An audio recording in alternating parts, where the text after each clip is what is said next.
got to work yesterday and put that game to bed, and started on Kentucky yesterday afternoon, and have immense respect for Mark. He and I have grown to be really good friends. He's one of the best in the business. He's done a tremendous job at Kentucky over the time he's been there. His teams are always very disciplined, very physical. That's a really tough place to play. When you go there, as you can see from every time we've played there, it's been really tough. So a lot of excitement playing an SEC opponent on the road. I think we know around this place how hard that can be, and you get an opportunity to play at night on the road, and you know the environment's going to be really loud, and we got to prepare for a tough, really physical game, which is that way every time we play Kentucky. Hey, Coach, I'm curious, when you guys went to go to prepare for Brock, or when you were preparing for Brock, how much of that, plan to attack him or defend him will be based on what he's put on tape this year and what he did for years, behind closed doors here? Very little. A lot of respect for Brock, his dad, his family. What Brock did for this university was awesome. He was a wonderful teammate and just a great kid. Always put the team first and would do anything to help the team, and really helped our culture while he was here. So I have a lot of appreciation for what he did, and the fact he graduated from here. Is really cool. When he told me he was going to do that, and then he was going to go play, and he did that. Coach, obviously, it's true that any SEC working is going to be tough. But when you're playing an opponent like Kentucky's coming off a game like they did, that makes them even more dangerous than what they might ordinarily be. I don't know. I think it's all about perception and how you perceive things. They're just as dangerous whether they won or lost that game, in my opinion. I don't get into the whole. We're going to prepare the same way regardless of what happened in that game. A lot of things went wrong quickly for them in that game, and it snowballed in some ways. And I know what they're capable of. I've seen them on tape. I know the football players they got. I know how physical they are. I know how they're coached, and we got to get ready for a really tough opponent. Kirby, to follow up on Brock, just what are his strengths? What are the things you guys are going to see when you guys line up against him Saturday? I think we'll see. I think they're, that's part of their identity is figuring out who Brock is, and as well as their other quarterbacks that's playing. So I think that's something that they got to answer, and our job is to stop whatever they do, and we got to work hard on that. We got to worry about us. Coach, obviously the transfer portal is here to stay, I guess. Can you give us just a little bit of idea with Brock and Pop, just kind of or not necessarily them, but what it looks like each year as you evaluate and you meet with these guys, and whether they say I'm thinking about this, coach, or you say we're thinking about this. Just what does that process look like annually? I think it's different each kid. Every kid's different. Every kid's in a different spot. Like what age am I? How much am I playing? Will I get an opportunity somewhere else? What's going on with my family dynamic? I don't think there's a cookie cutter answer to that question. It's, I wouldn't delve into specifically each kid that I deal with. I think that's relative to me and the kid, not for public consumption. But certainly there's conversations ahead, and the transfer portal is an option for some guys to think about going somewhere else. And it's unfortunate because the feedback we get from the NFL is there's nowhere they'd rather have players than here developing. Countless GMs have told me the kids that come out of your program are so much better off and developed for having stayed, even over playing, because of what kind of practice they get and who they get to go against practice. They feel like their best evaluation is when they come to our practice and see guys go against each other. That's not anything directly at Brock and Pop, not at all. Both those guys were awesome young men, great young men for our program, but just as a whole, asking about transfer portal stuff.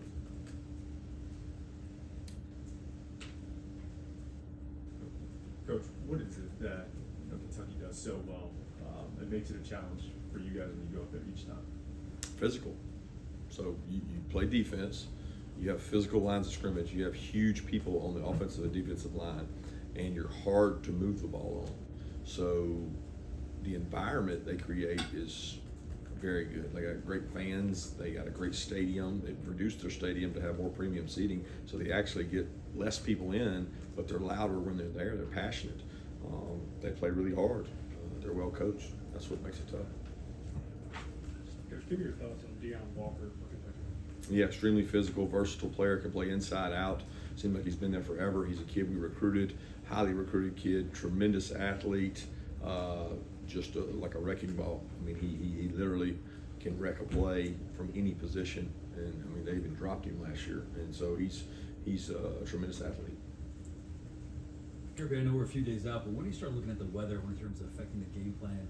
Thunderstorms, 75% chance or more, and how that affects what you guys want to do and what can you do? Yeah, we look at it last night and start tracking it each and every day. We do every 2 weeks wet ball drill and practice with wet balls, and like we're going to play in the rain, and we've been able to practice some this year a couple times in the rain, and sometimes the weather up there, typically it's later in the year we play them, and typically it's much colder, which we've had some really tough games up there in the cold, in the wind. This year it looks like there may be some inclement weather, and we've got to prepare for it. So.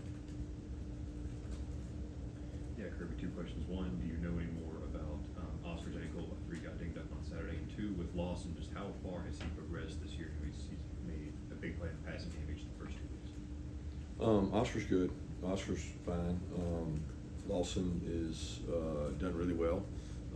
You know, he would have had the same progression. He got injured last year in camp, so he missed some time with that significant ankle injury he had. But he's been growing since the time he came back last year, and he wasn't really 100% when he came back to play, but he was able to play, and he was coming off that high ankle, and he got better and better as the year went on. Had good bowl practices, good bowl game. He had great spring practice. He's worked really hard at the things he's got to improve on during fall camp, and he continues to work to get better. Kirby, it appears that you had 6 interior defensive linemen play between 9 and 19 snaps. Can you talk about where that position group is at and what you've seen from them? Yeah, excited about that group. They worked really hard. They've gotten a ton of work this fall camp in terms of the youth has. Our older players, which we've got a good group of old and a good group of young in that room. We're really pleased with where they are. The amount of work the young guys have gotten is probably more than we've ever gotten in a young group. It's been great because we've been able to take care of our older guys and get them in games and get them going, but then also improve the younger guys. So we've got a lot of depth in that room. Kirby, what have you seen from Jamon as part of this Kentucky defense? Too early to tell. You know, it's one of those things. I just got to look at their offense first. So I studied the offense all day yesterday. This morning I got to look at a couple games. So I think you'd be better asked to have offensive coach that question. Yeah, 2 questions. One, what happened with Nazir Johnson? It looked like he picked up an injury late on Saturday. And then what have you seen out of C.J. Allen and Raylan Wilson so far this season and how they've progressed? Yeah, Nazir had a little bit of a sublux he's had before. Should be fine.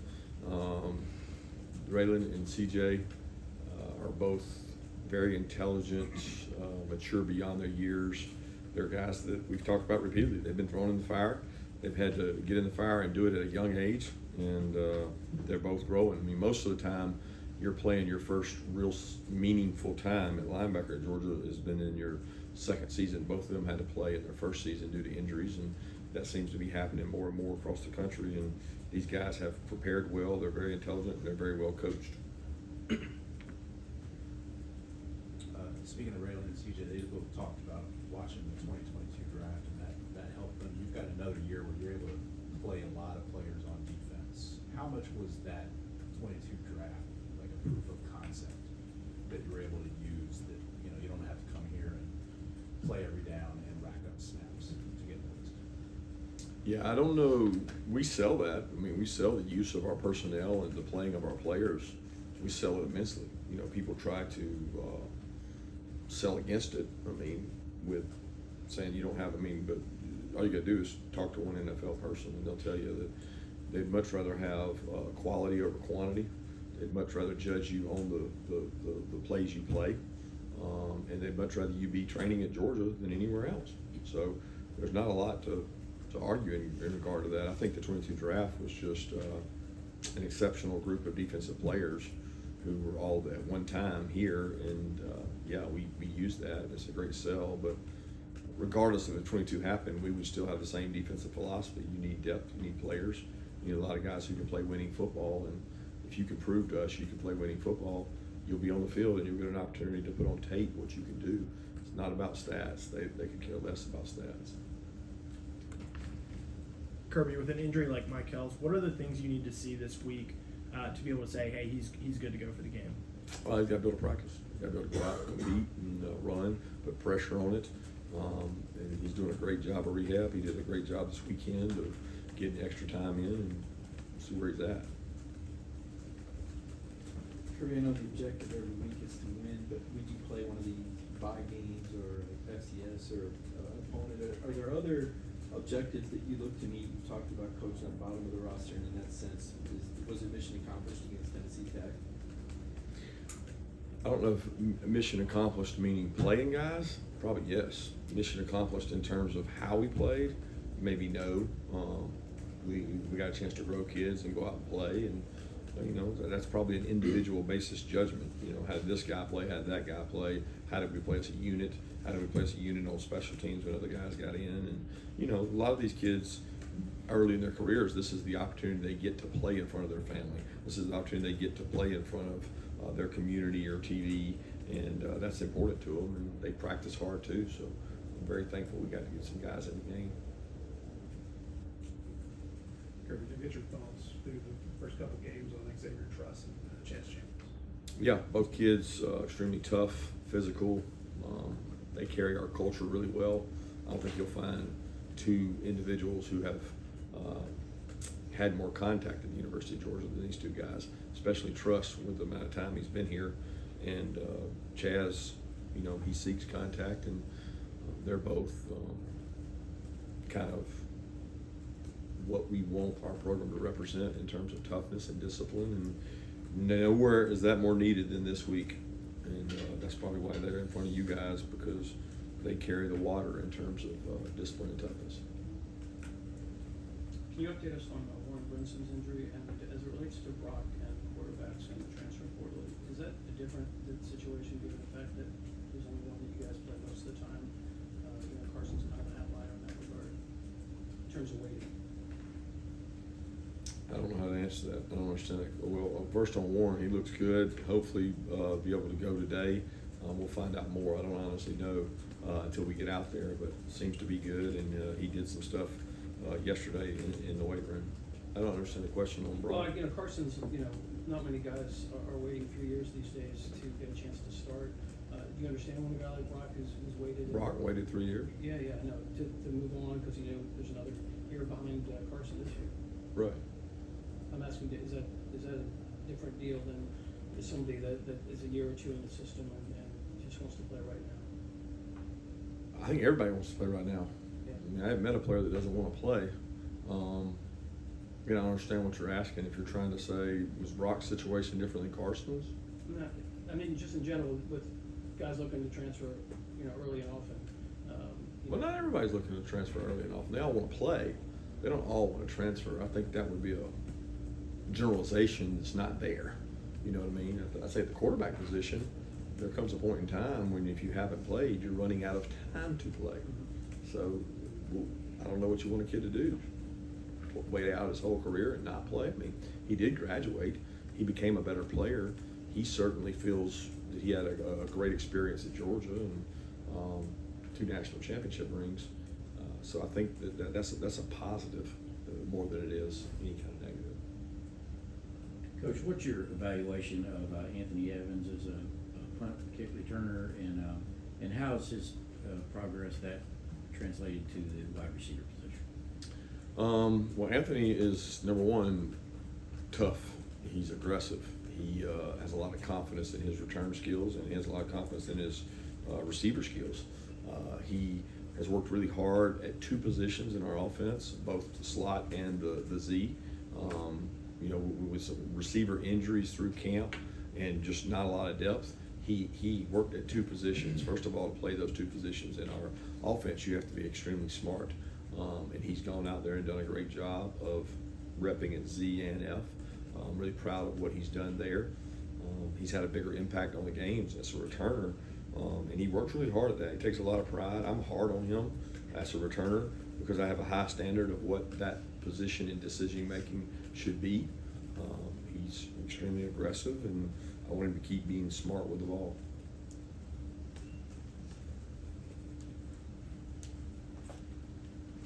Kirby, you mentioned the NFL loves the way you develop players here, but kind of on the flip side of that, how closely are you able to monitor, you know, what guys are doing at the next level? Like Ladd scored a touchdown yesterday. Do you get a report? Do you pay attention? Or are you so focused on this team here? Just kind of how do you monitor guys at the next level? Yeah, I don't monitor it. I do get text messages, whether it's from my family, my son, friends. People put it out there, and I see my phone, you know, so it's one of those things. But I don't have a report. I don't monitor it. I don't go say. I just, you know, I get a text and it's like, hey, Ladd scored a touchdown, and I see a video of it, and I think it's pretty cool. Awesome. Brock, like, he had a good day. There's a lot of those guys that played, and 3 defensive guys started in secondaries, I think. I mean, it's a lot of good that you get, but I ain't got time to think about it right now.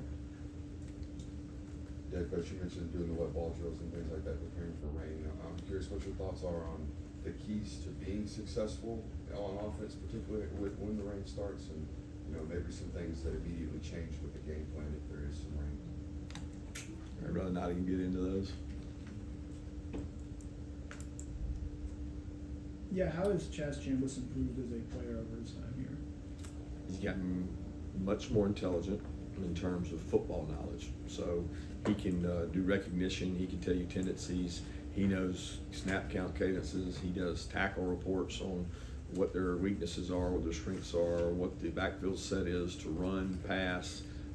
He's really tough. He's really physical. He understands our defense. We give our defensive players tools that they can use, but we can't practice them all because there are things that happen on this formation, this play with this defense. It's basically a very low probability that it happens, but if it happens, you can do this. He hits on those. He gets those. He understands it, and he puts himself in an advantageous position when that multiple hits, and makes him valuable is his toughness and the kind of the way he practices. Time for one more question. Coach, just want you to also want to assessing players here, but the job that Jared Wilson's done, 2 games in, the snapping and everything. Yeah, Jared's done a good job. He's practiced more the last 2 weeks than he did in camp, so I think he's shown rapid improvement because of the amount of work he's been able to do in practice, and we need him to continue getting better.